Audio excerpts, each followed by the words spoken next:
여러분 안녕하십니까? 미술 온라인 수업 시간입니다.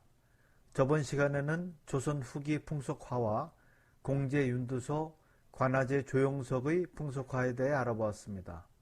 이번 시간에는 저번 시간에 이어서 조선시대 풍속화의 대표자라 할 수 있는 단원 김홍도의 풍속화에 대해 알아보겠습니다. 김홍도는 1745년 영조 21년에 태어났습니다.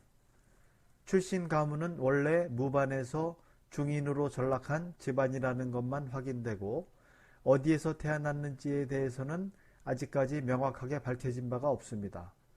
다만 그의 나이 7, 8세 때부터 경기도 안산에 있는 강세황의 집에 드나들며 그림을 배웠다는 기록으로 미루어 어린 시절을 안산에서 보낸 것으로 추정됩니다.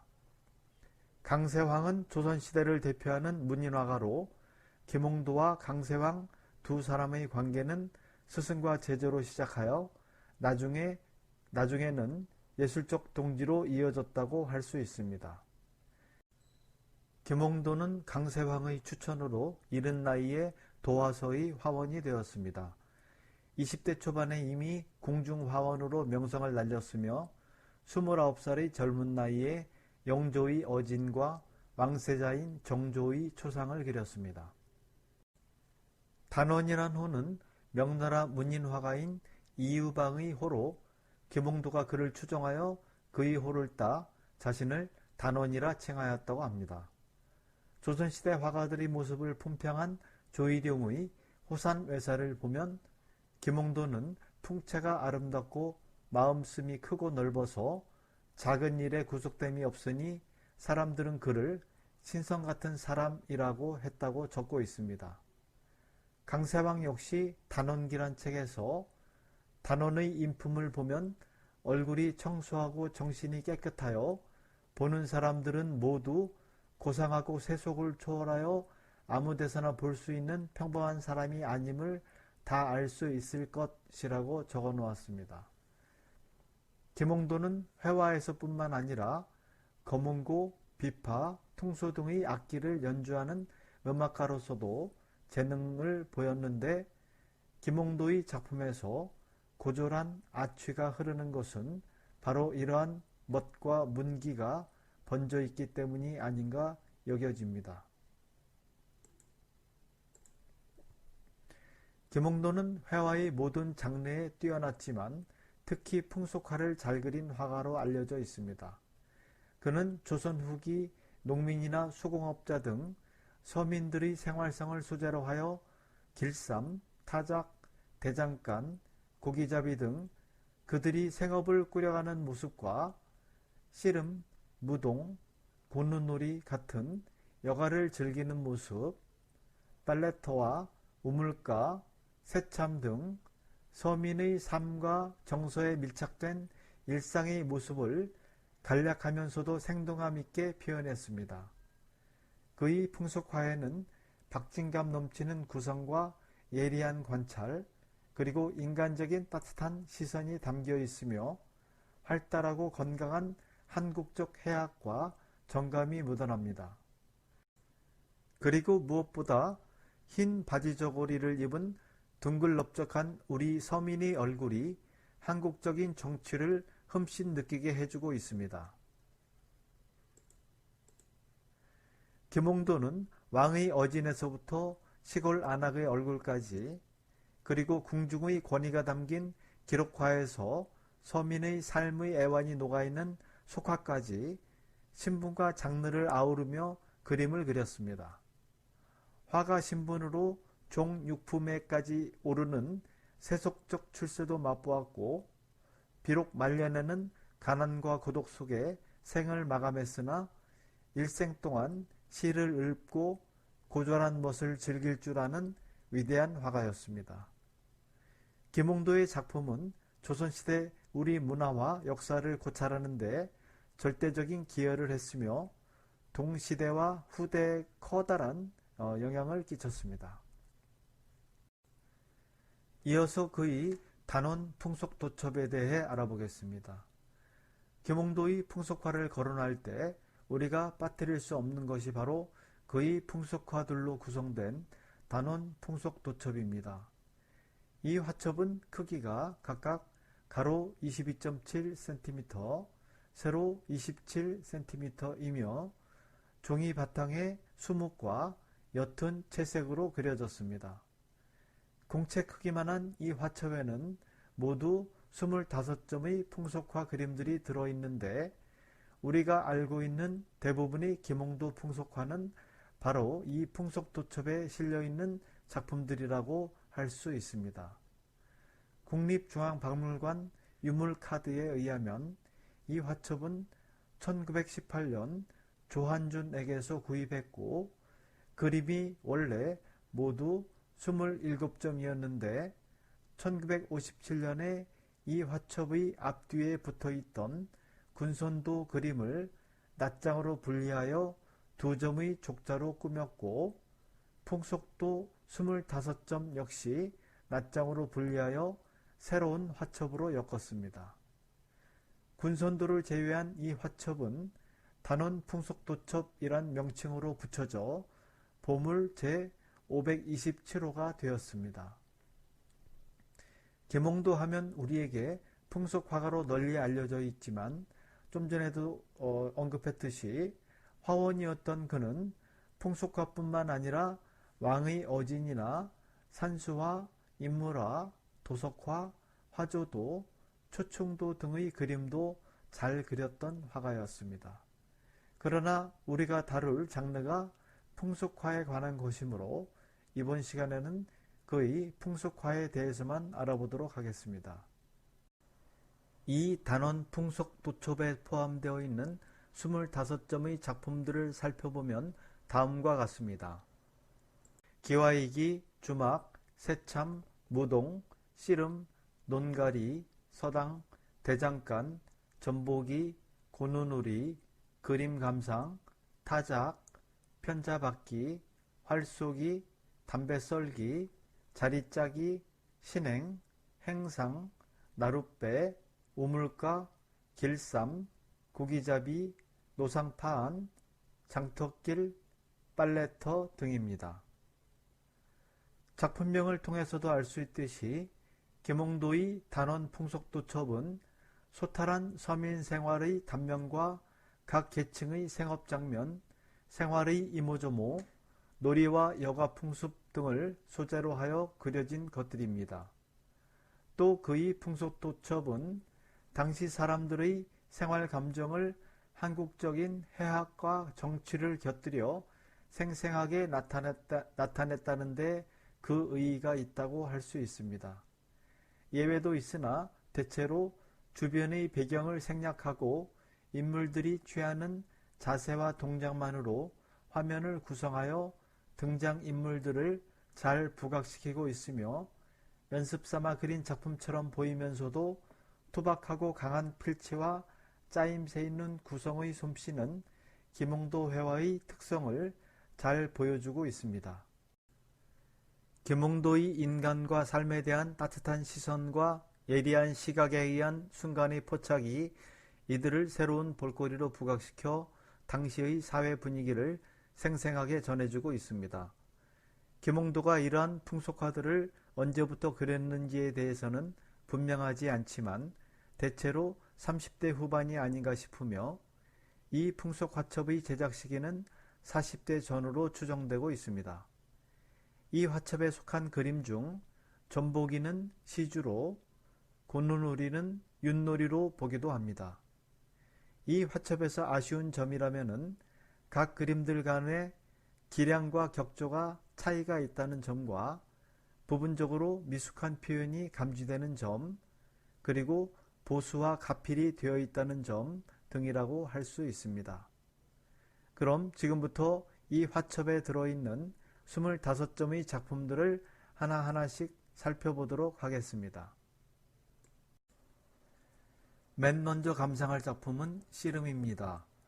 이 작품은 이 도첩에 실린 작품 중에서도 대표적인 작품으로 단오날 씨름 경기가 벌어지는 광경을 그린 작품입니다.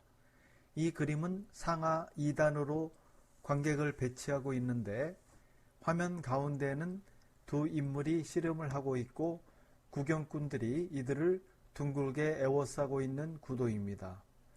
짜임새 있는 원형 구도와 인물들의 생생한 몸짓과 표정 등이 김홍도 풍속화의 특징을 잘 보여주는 작품이라고 할 수 있습니다.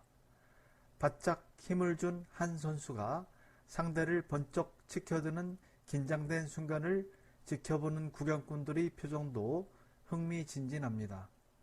고조된 경기 분위기와는 아랑곳 없이 좌우의 공간에는 엿장수와 벗어놓은 신발짝으로 허전한 공간을 메우고 있는데 이는 여운의 조화와 화면의 안정감을 주기 위한 것으로 흥분과 조바심 속에 서민의 해악이 역동감이나 생활 풍정에서 단원의 서민적 감흥의 깊이를 유감없이 드러내고 있습니다.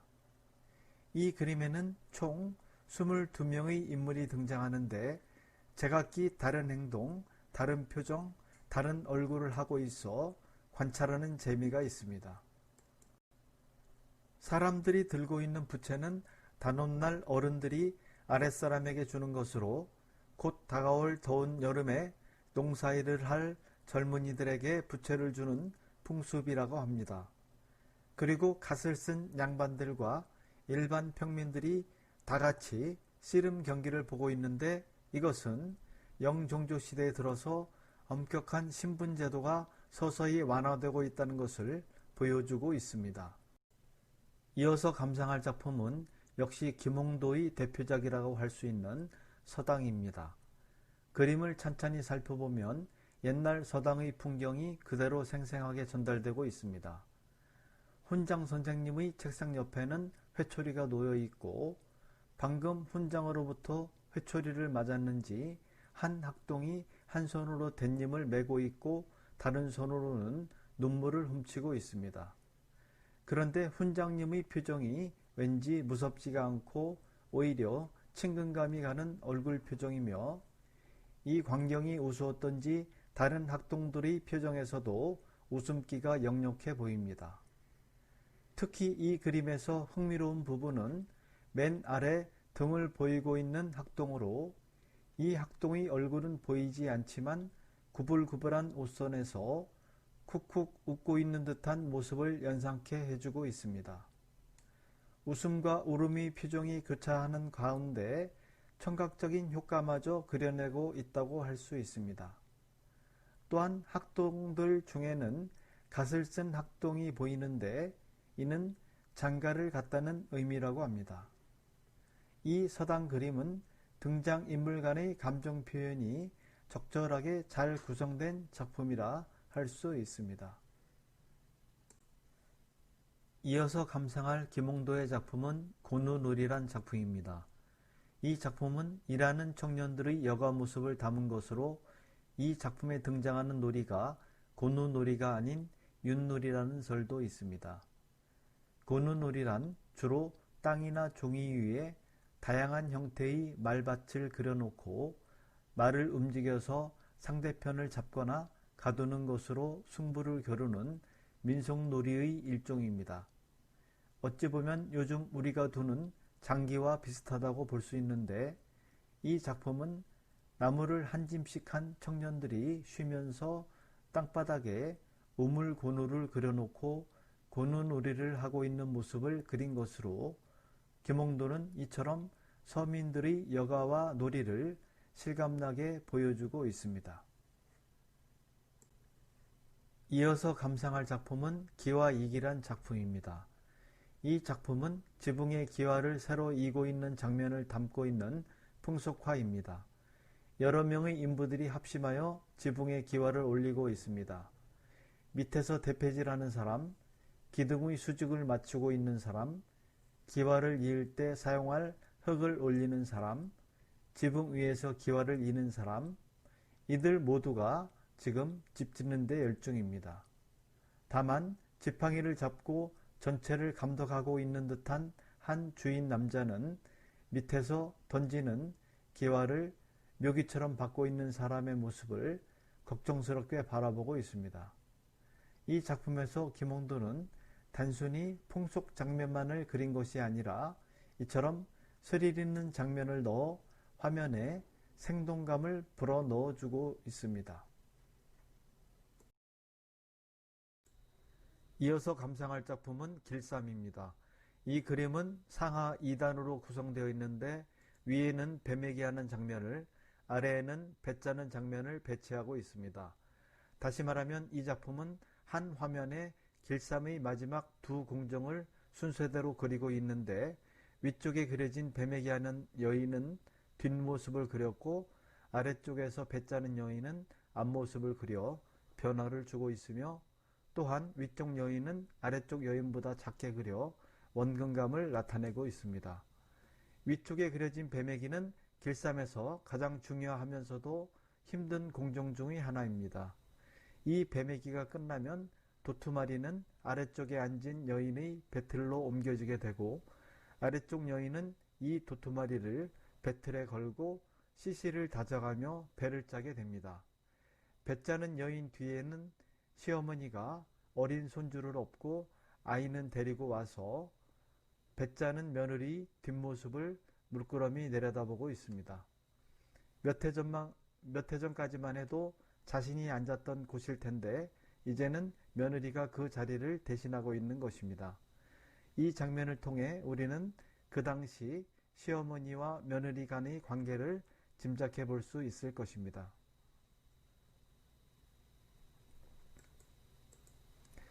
이어서 감상할 작품은 자리짜기입니다. 이 자리짜기는 길쌈과는 달리 가족의 희망을 담은 작품이라 할 수 있습니다. 머리에 사방관을 쓴 아버지는 자리틀에 고드렛돌을 걸어놓고 자리를 짜고 있습니다.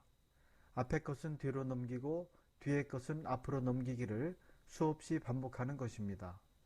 옛날 양반도 3대 동안 벼슬을 하지 못하면 퇴출됐다고 합니다. 몰락한 양반 신분으로 생계를 위해 어쩔 수 없이 육체노동을 해야 하는 것입니다.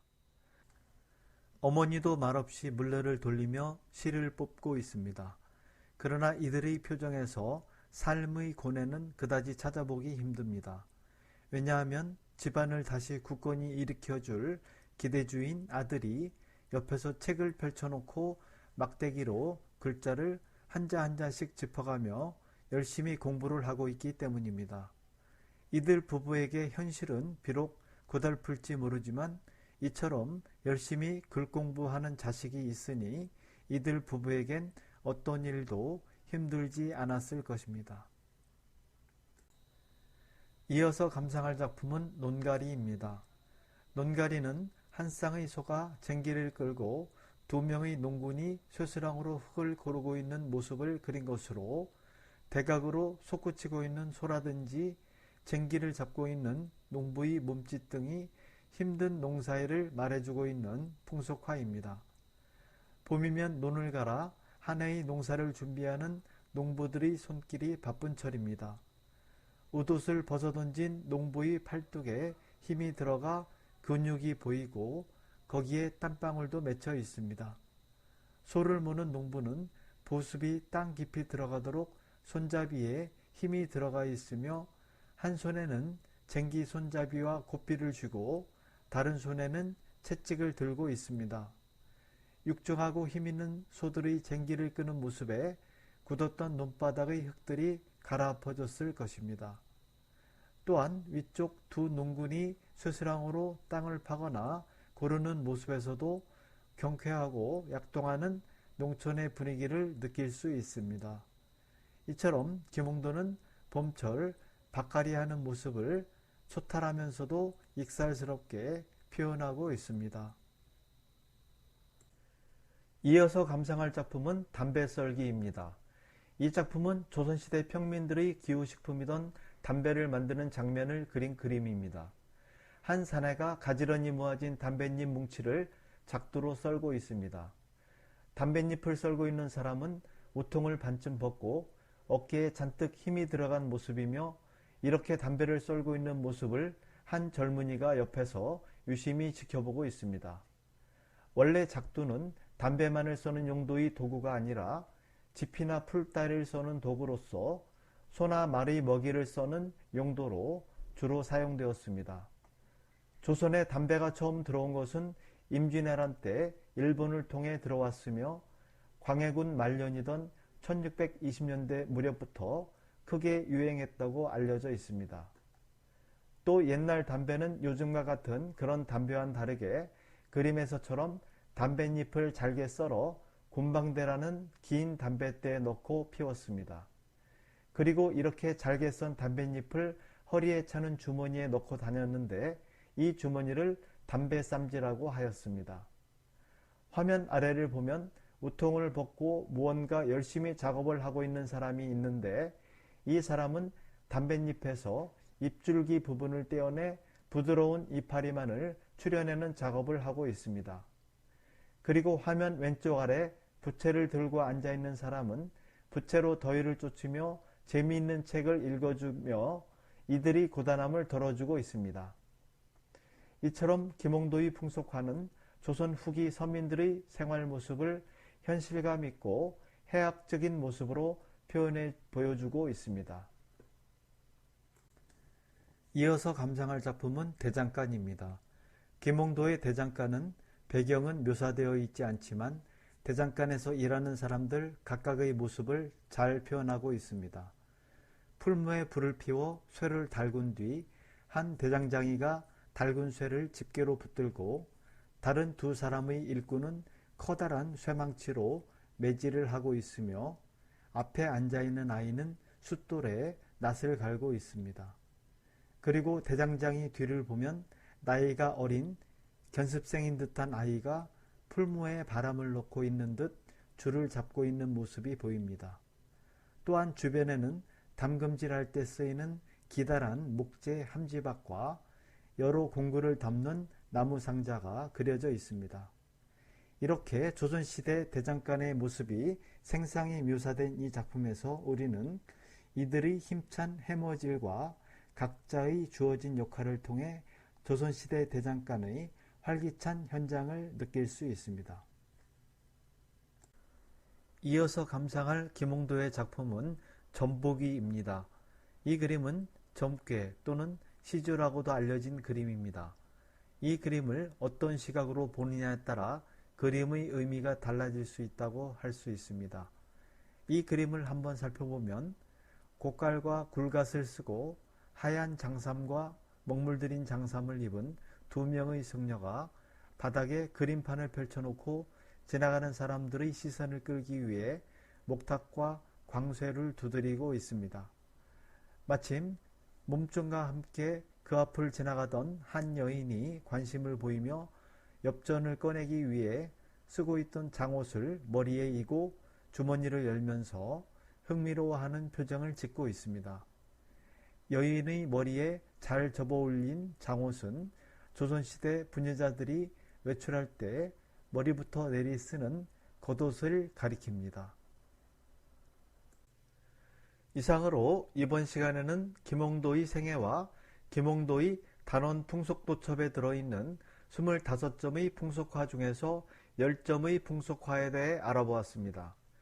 다음 시간에는 이번 시간에 이어서 단원 풍속도첩에 들어있는 나머지 15점의 풍속화에 대해 알아보겠습니다. 그럼 이번 시간에도 유튜브 영상 하나 소개하며 마칠까 합니다. 소개할 영상은 오늘 우리가 배운 조선시대 풍속화의 대표자인 김홍도에 관한 것으로 EBS의 다큐 오늘에 소개된 김홍도 삶의 현장을 화폭에 담다란 8분 52초짜리 영상입니다. 그럼 남은 시간 시청 잘 하시고 오늘 수업은 이것으로 마치겠습니다.